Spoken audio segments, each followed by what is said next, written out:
여러분 반갑습니다. 사순절 첫 번째 주일, 3월의 첫 주에 온라인으로 함께하는 청년부 쉘터 모임. 오늘은 사무엘상 12장 1절부터 25절까지의 말씀을 가지고 함께 하나님의 은혜의 말씀을 나누도록 하겠습니다. 먼저 사무엘상 12장 1절부터 25절까지의 말씀을 우리 함께 한 목소리로 같이 읽겠습니다. 시작. 사무엘이 온 이스라엘 백성에게 말하였다. 나는 당신들이 나에게 요청한 것을 다 들어주어서 백성을 다스릴 왕을 세웠습니다. 그러니 이제부터는 왕이 백성들을 인도할 것입니다. 나는 이제 늙어서 머리가 희게 새었고 나의 아들들이 이렇게 당신들과 함께 있습니다. 나는 젊어서부터 오늘까지 당신들을 지도하여 왔습니다. 내가 여기 있으니 주님 앞에서 그리고 주님께서 기름 부어 세우신 왕 앞에서 나를 고발할 일이 있으면 하십시오. 내가 누구의 소를 빼앗은 일이 있습니까? 내가 누구의 나귀를 빼앗은 일이 있습니까? 내가 누구를 속인 일이 있습니까? 누구를 억압한 일이 있습니까? 내가 누구한테서 뇌물을 받고 눈 감아준 일이 있습니까? 그런 일이 있다면 나를 고발하십시오. 내가 당신들에게 갚겠습니다. 이스라엘 백성이 대답하였다. 우리를 속이시거나 억압하신 적이 없습니다. 누구에게서든지 무엇 하나 빼앗으신 적도 없습니다. 사무엘이 그들에게 말하였다. 당신들이 나에게서 아무런 잘못도 찾지 못한 것에 대하여 오늘 주님께서 증인이 되셨고 주님께서 기름 부어 세우신 왕도 증인이 되셨습니다. 그러자 온 백성이 그렇습니다. 주님께서 우리의 증인이 되셨습니다. 하고 대답하였다. 사무엘이 백성에게 말하였다. 모세와 아론을 세우시고 당신들의 조상을 이집트 땅에서 데리고 올라오신 분이 바로 주님이십니다. 그러니 그대로 서 있으십시오. 내가 주님께서 당신들과 당신들의 조상을 구원하려고 하신 그 의로운 일을 주님 앞에서 증거로 제시하고자 합니다. 야곱이 가족들을 데리고 이집트로 내려간 다음에 이집트 사람들이 야곱의 가족을 억압할 때에 그들은 주님께 매달려 살려달라고 부르짖었습니다. 그래서 주님께서는 모세와 아론을 보내셨고 조상을 이집트에서 인도해 내셨고 그들을 이 땅에 정착시키셨습니다. 그런데도 백성은 주 그들의 하나님을 잊어버리고 말았습니다. 그래서 주님께서는 조상들을 블레셋 사람과 모압 왕과 하솔 왕 야빈의 군사령관인 시스라에게 넘기시고 우리 조상들을 쳐서 정복하게 하셨습니다. 조상들은 주님께 살려달라고 부르짖으면서 우리는 주님을 버리고 바알 신들과 아스타롯 여신들을 섬기는 죄를 지었습니다. 이제 원수들에게서 우리를 건져주시기 바랍니다. 그러면 우리가 주님만을 섬기겠습니다 하고 호소하였습니다. 주님께서 이 호소를 들으시고 여룻바알과 베단과 입다와 나 사무엘을 보내셔서 사방으로 에워싼 원수들에게서 우리를 건져주셔서 안전하게 살 수 있도록 하셨습니다. 그런데도 암몬 왕 나하스가 우리를 치러 오자 주 하나님이 우리의 왕인데도 그것을 보았을 때에 당신들은 안 되겠습니다. 우리를 다스릴 왕이 꼭 있어야 하겠습니다 하고 나에게 말하였습니다. 이제 당신들이 뽑은 왕, 당신들이 요구한 왕이 여기에 있습니다. 주님께서 주신 왕이 여기에 있습니다. 만일 당신들이 주님을 두려워하여 그분만을 섬기며 그분에게 순종하여 주님의 명령을 거역하지 않으며 당신들이나 당신들을 다스리는 왕이 다 같이 주 하나님을 따라 산다면 모든 일이 잘 될 것입니다. 그러나 주님께 순종하지 않고 주님의 명령을 거역한다면 주님께서 손을 들어 조상들을 치신 것처럼 당신들을 쳐서 멸망시키실 것입니다. 당신들은 그대로 서서 주님께서 이제 곧 하실 큰 일을 눈으로 직접 보십시오. 지금은 밀을 거두어 드리는 때가 아닙니까? 그렇더라도 내가 주님께 아뢰면 주님께서 천둥을 일으키시고 비를 내리실 것입니다. 그러면 왕을 요구한 것이 주님께서 보시기에 얼마나 큰 죄악이었는지를 밝히 알게 될 것입니다. 사무엘이 주님께 아뢰니 바로 그날로 주님께서 천둥을 보내시고 비를 내리셨다. 온 백성이 주님과 사무엘을 매우 두려워하였다. 모든 백성이 사무엘에게 간청하였다. 종들을 생각하시고 주 하나님께 기도하셔서 우리가 죽지 않게 해주십시오. 우리가 우리의 모든 죄와 죄의 왕을 구하는 악을 더하였습니다. 사무엘이 백성에게 말하였다. 두려워하지 마십시오. 당신들이 이 모든 악행을 저지른 것은 사실이나 이제부터는 주님을 따르는 길에서 벗어나지 말고 마음을 다 바쳐 주님을 섬기십시오. 도움을 주지도 못하고 구원하지도 못하는 쓸데없는 우상에게 반하여 그것을 따른 일이 없도록 하십시오. 그것들은 헛된 것입니다. 주님께서는 당신들을 기꺼이 자기의 백성으로 삼아 도와주시기로 하셨기 때문에 주님께서는 자기의 귀한 명예를 지키기 위해서라도 자기의 백성을 버리지 않으실 것입니다. 나는 당신들이 잘 되도록 기도할 것입니다. 내가 기도하는 일을 그친다면 그것은 내가 하나님께 죄를 짓는 것입니다. 그런 일은 없을 것입니다. 오히려 나는 당신들이 가장 선하고 가장 바른 길로 가도록 가르치겠습니다. 당신들은 주님만을 두려워하며 마음을 다 바쳐서 진실하게 그분만을 섬기십시오. 주님께서 당신들을 생각하시고 얼마나 놀라운 일들을 하셨는가를 기억하십시오. 만일 당신들이 여전히 악한 행동을 한다면 당신들도 망하고 왕도 망할 것입니다. 사무엘이 온 이스라엘에게 말했습니다. 나는 여러분이 원하는 것을 다 해주었소. 나는 여러분에게 왕을 세워주었소. 여러분,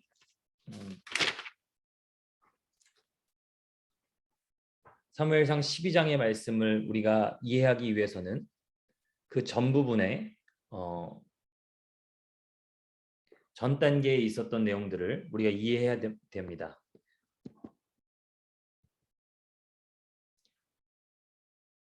그 전 단계에 어떤 이야기들이 있었냐면 이스라엘 백성들이 8장에서 왕을 요구하고 그러고 나서 사울이 아주 우연치도 않게 사무엘을 만나는 장면이 9장에서 나오게 됩니다. 그리고 사무엘은 하나님의 명령을 따라 사울에게 기름을 붓고 기름 부음 받은 사울이 결정적으로 왕으로서 사람들에게 인정받게 되는 두 가지가 있는데 첫 번째는 제비뽑기였고 두 번째는 암몬 왕 나하스와의 전투에서 여호와의 영이 그에게 강하게 임하여서 이스라엘 백성들을 하나로 규합해 승리했던 그 두 가지 사건입니다. 그리고 이 사무엘상 12장은 바로 이 11장의 바로 뒤에 암몬 왕 나하스와의 전투에서 바로 뒤로 이어지는 말씀이라고 할 수 있겠죠. 그래서 제가 PPT 실수가 있었던 것 같은데요. 11장 14절을 보면 우리가 길갈로 가서 사울이 우리의 왕이라는 것을 거기에서 새롭게 선포합시다 라고 사무엘이 이스라엘 백성들에게 요구하고 요청하는 장면이 나옵니다. 그러면서 자연스럽게 길갈로 와서 이스라엘 백성들을 모아놓고 사무엘은 이 마지막 설교를 하면서 하나님의 뜻은 무엇이고 왕을 세운 이스라엘 백성들이 해야 될 것은 무엇인지를 아주 분명하게 알려주는 장면이 바로 사무엘상 12장에서 진행되고 있는 것이죠. 먼저 내용을 따라 문단을 나누면 여러분들도 자유롭게 내용을 따라 문단을 나눌 수 있겠지만 저는 대략적으로 이렇게 나눴습니다. 사무엘의 자기 변호하는 장면이 1절부터 5절까지 나옵니다. 내가 하나님이 증인이시고 백성들이 증인이고 왕이 증인인데 내가 너희들을 다스릴 때에 그 어떤 것도 뇌물을 받거나 빼앗거나 하지 않았다. 뭐 이렇게 자기를 변호하게 되죠. 그리고 이어지는 게 사무엘은 이스라엘 백성들 앞에서 출애굽에서부터 사사시대를 거쳐 사무엘에 이르기까지의 역사를 살펴보면서 단순히 역사를 쭉 이야기해 주는 것이 아니라 여러분 그 역사를 통해서 무엇을 이야기합니까? 바로 하나님이 그들을 지키셨고 구원하셨고 건지셨다라는 것을 그 출애굽부터 사무엘까지의 역사를 통해서 굉장히 핵심적인 내용으로 강조하고 있는 거죠. 그 사무엘이 이것을 강조했던 이유가 있습니다. 바로 이어지는 내용 때문인데요. 바로 왕을 요구했던 이스라엘이 그럼에도 불구하고 너희가 왕을 요구했다라고 이야기합니다. 출애굽할 때부터 모세와 아론을 세워서 그들을 출애굽시킬 때부터 사사시대에 여기서 등장하는 여룻바알, 기드온이죠.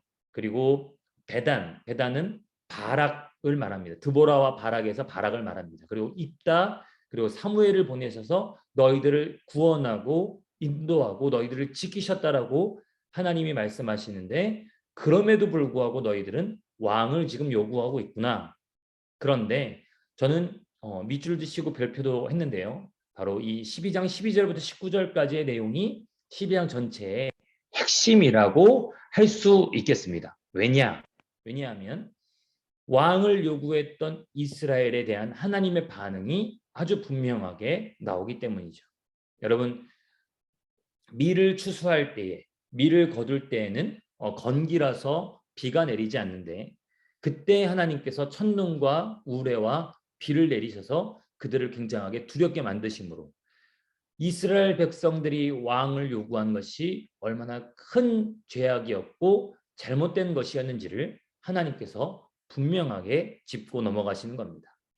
그러면서 하나님의 살아계심이 이스라엘 백성들 앞에서 이렇게 보여지고 나서 백성들에게 너희들은 오직 왕을 세워줬어도 주님만을 섬겨라 라고 요구하는 것이 사무엘이죠.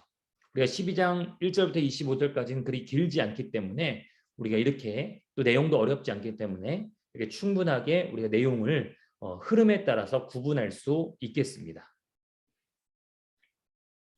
여러분 12장을 꼼꼼하게 살펴보다 보면 핵심적인 단어들이 나오는데 말씀드렸던 것처럼 중심 단어, 핵심 단어는 자주 반복되는 단어, 자주 빈번하게 등장하는 단어, 그리고 뭔가 내용 흐름상 내용 전체를 딱 한눈에 보여줄 수 있는 단어들이 이 12장의 성경 핵심 단어라 할 수 있겠죠. 그래서 사무엘상 12장의 핵심 단어는 먼저 주님이라고 나옵니다. 옛날 성경에는 여호와라고 나오는데 표준 세번역에는 주님으로 표기되어서 제가 대략 세보니까 총 36번은 반복적으로 주님이 나옵니다. 한마디로 말해서 사무엘은 12장 설교를 내내 하는 동안에 바로 주님이라고 하는 말을 계속해서 이스라엘 백성들에게 상기시켰던 거죠. 이 주님과 대비되는 단어가 있다면 바로 이스라엘 백성들이 요구했던 왕이라고 할 수 있겠습니다. 왕이라는 단어도 자주 등장하는데 한 대략 10번에서 15번, 정확히는 제가 13번 정도로 기억하는데 왕이라는 단어가 등장하죠. 그리고 하나님의 살아계심을 볼 때 그들이 두려워했다라는 장면, 그리고 이스라엘 백성들에게 너희들이 순종하고 명령을 거역하지 말아라, 순종하지 않거나 명령을 거역하거든 하면서 이스라엘 백성들에게 설교하는 장면에서 이 단어들이 중요한 단어로 또한 등장하게 됩니다. 그리고 이스라엘 백성들을 위해서 옛날 성경 표현으로는 기도시는 죄를 범치 않겠다라고 해서 그 기도라는 단어가 나오죠. 그리고 이스라엘 백성들의 악한 행동에 대한 단어들도 나옵니다. 이처럼 이 핵심 단어들만 봐도 우리는 12장 전체의 내용을 유추할 수 있을 그런 단어들이 바로 핵심 단어라고 할 수 있겠죠. 그럼 특히 사무엘상 제가 꼽았던 사무엘상 12장의 핵심 단어 중에서 이 주님과 왕은 대비되는 단어입니다. 사실은 우리가 사전적인 의미만 따져본다면 결국 대비되거나 반대되는 말이 아님을 알 수 있지만 내용적으로는 그 주님과 이스라엘 백성들이 세워달라고 하는 왕은 내용적으로 대척점에 서 있다라고 할 수 있겠죠. 그게 사무엘상 12장의 묵상 첫 번째 포인트이기도 합니다. 저는 개인적으로 이 말씀을 묵상하면서 12장 17절에서 그러면 왕을 요구한 것이 주님께서 보시기에 얼마나 큰 죄악이었는지를 밝히 알게 될 것입니다. 라고 하는 이 구절이 저는 이스라엘 백성들 앞에서 했던 사무엘 설교의 요약이라고 할 수 있겠습니다. 왕을 세워달라 해서 잘했다. 왕을 세워줬으니 너희들이 새로운 나라로 축복받을 거다. 이게 아니라요. 왕을 요구했다는 것 자체가 하나님께 대한 반역이었다는 것이죠. 왜일까요? 왜 이스라엘은 왕을 세워달라고 했던 것이 하나님께 대한 반역이었을까요? 그것은 12장에 있는 구절로 유추해 볼 수 있습니다.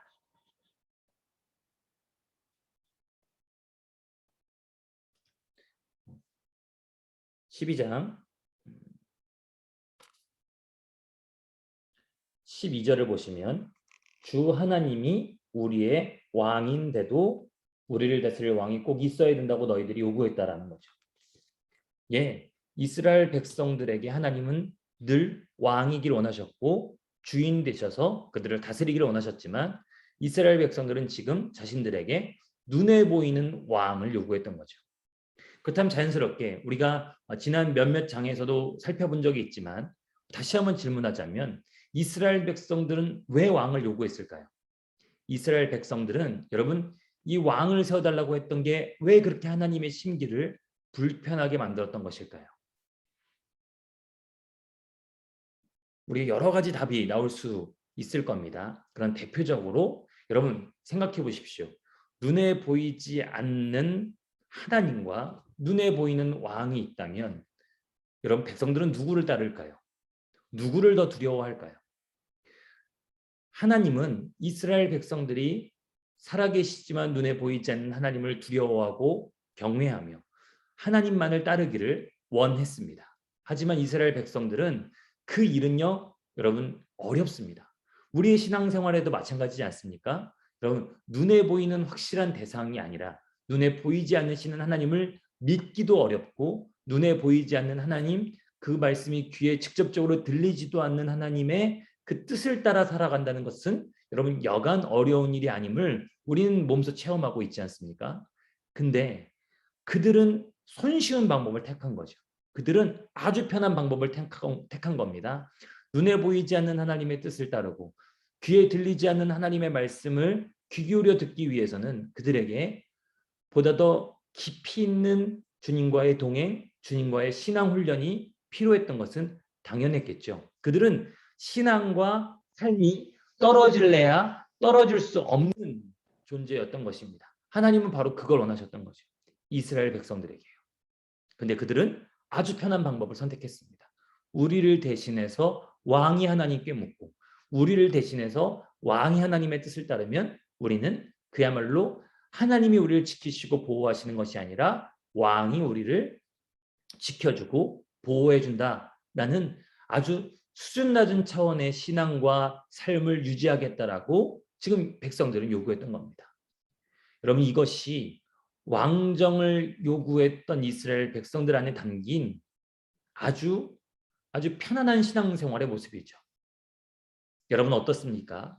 우리도 마찬가지 아닐까요? 우리가 직접 하나님의 말씀을 읽고 그 말씀을 묵상하고 말씀이 생명의 양식이라고 하는데 그 양식을 직접 준비해서 떠서 먹기보다는 그저 단순히 우리가 설교를 듣는 것만으로도 그냥 다 됐다라고 여기고 일주일에 한 번 예배 드리는 것 정도로 도장 찍기 하듯이 그렇게 하는 우리의 신앙생활이 너무 편리해져 버렸다라면 여러분 그것은 이스라엘 백성들이 눈에 보이는 왕을 요구하던 그 마음과 같은 마음은 아닐까? 우리가 다시 한번 우리의 신앙을 점검해 봐야 될 것입니다. 그리고 마지막 저는 개인적으로 감동도 되고 또 슬프기도 했던 부분이 바로 마지막까지 이스라엘 백성들에게 보인 사무엘의 헌신입니다. 사무엘상 12장을 설교하면서 여러분 왜 사무엘이 자기를 1절부터 5절까지 변호했을까요? 그 장면은 8장에도 나오는데요. 이스라엘 백성들이 왕을 요구할 때 사무엘은 자기가 하나님과 사람들에게서 버림받았다라는 느낌까지 받았던 모양입니다. 근데 하나님께서 그 백성들이 너를 버린 것이 아니다. 나를 버린 것이다라고 그에게 응답해 주셨고 그 모든 과정들을 통해서 사무엘은 이스라엘 백성들에게 다시 한번 못 박아 자기를 변호하는 과정들을 통해서 그가 하나님 앞에서 이스라엘 백성들을 얼마나 신실하게 섬겼는지 이스라엘 백성들을 위해서 얼마나 철저하게 헌신했는지를 다시금 확인시키고 또 스스로도 그 안에서 그 마음에 여러분 그 자신이 헌신했던 그 모든 과정들이 잘못되지 않았다는 것을 인정받고 싶었던 사무엘의 마음은 아니었을까? 전 개인적으로 그렇게 묵상했습니다. 근데 그렇게 애쓰고 그렇게 노력해주고 그렇게 기도해줬던 사무엘을 전혀 알아봐주지도 않고 인정해주지도 않았던 이스라엘 백성들을 보면서 사무엘은 끝까지 어떻게 합니까? 옛날 성경 표현을 저는 더 좋아하는데요. 나는 너희들을 위해서 기도시는 죄를 범하지 않겠다라고 말합니다. 이스라엘 백성들을 위해서 끊임없이 하나님께 기도하고 간구하면서 그들을 위한 중보자요, 위로자요, 격려자로 남겠다고 하는 것이 사무엘의 노년을 어떻게 보낼 것인지를 아주 분명하게 보여주는 장면이라고 할 수 있겠죠. 이제 그는 역사의 뒤안길로 물러서게 됩니다. 전면적으로 나서게 되는 것은 이제 사울 임금이 됩니다. 사무엘은 그러나 그 뒤에서 여전히 기도하고 이스라엘 백성들을 위해서 가르치고 권면하면서 이스라엘 백성들이 혹시나 잘못된 길로 빠져나가지 않도록 그는 늘 아버지의 마음으로 이스라엘 백성들을 대하고 있었던 것이죠. 우리가 이 장면을 하나 같이 좀 보겠습니다. 이 그림을. 왜 하나님께서 그토록 왕정을 세우기를 원하지 않으셨느냐라는 것을 한 번 더 설명을 드리자면, 하나님이 왕이신 제사장 나라를 하나님은 꿈꾸셨습니다. 이스라엘이 하나님을 왕으로 섬기고 인간 왕이 다스리는 것이 아니라 하나님을 왕으로 섬기는 제사장 나라. 그래서 여러분, 열방이 주님께로 모여드는, 이 구심력으로 모여드는 것을 주님은 원하셨던 것이죠. 하나님이 인간 왕이 인간의 지혜와 인간의 능력과 인간의 실력으로 다스리는 것이 아니라 하나님이 직접 다스리실 때 세상과는 구별되고 세상과는 차원이 다른 모습으로 하나님의 축복받는 모습을 본다면, 여러분, 이렇게 열방이 이스라엘의 모습을 보고 우리도 하나님을 섬기고 예배하겠다라는 마음을 저절로 갖게 되리라. 이것이 구약에 나타난 하나님의 구심력적인 선교의 방법이라고 할 수 있겠습니다. 하나님은 이스라엘을 통해 바로 이 장면을 꿈꾸시고 원하셨던 것이죠. 그러나 이스라엘 백성들이 이걸 원치 않습니다. 12장과 사무엘상 12장과 8장에서 본 것처럼 그들은 인간 왕을 세워달라고, 인간 왕이 다스리는 이방 나라랑 우리가 똑같은 모습으로 살아가겠다라고 세상을, 열방을, 이방을 성큼 그들이 닮아버린 것이죠. 하나님 나라의 모범이 되고 모델로서 다른 사람들에게 선한 영향력을 끼쳐야 될 이스라엘이 거꾸로 우리가 세상을 닮아가겠다, 세상의 방식이 편하겠다라고 말하는 거죠. 여러분, 이 12장에 담겨진 어떤 이 신학적이고 신앙적인 내용이 지금 오늘을 살아가고 있는 우리의 모습은 아닐지 여러분 돌이켜 볼 수 있기 바랍니다. 그래서 구약은 실패로 끝나게 됩니다.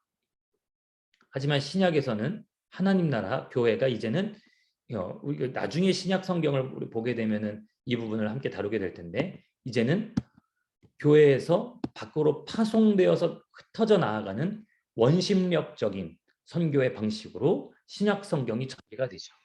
그 전에는, 구약에는 이스라엘로 모여라, 이스라엘의 구원이 있다, 뭐 그런 식으로 이 성경이 전개되었다면, 신약에서는 우리가 사도행전이나 다른 서신서들을 통해서 보듯이 하나님의 사도들이 파송받아 흩어지는 것을 우리가 성경을 통해 확인할 수 있습니다.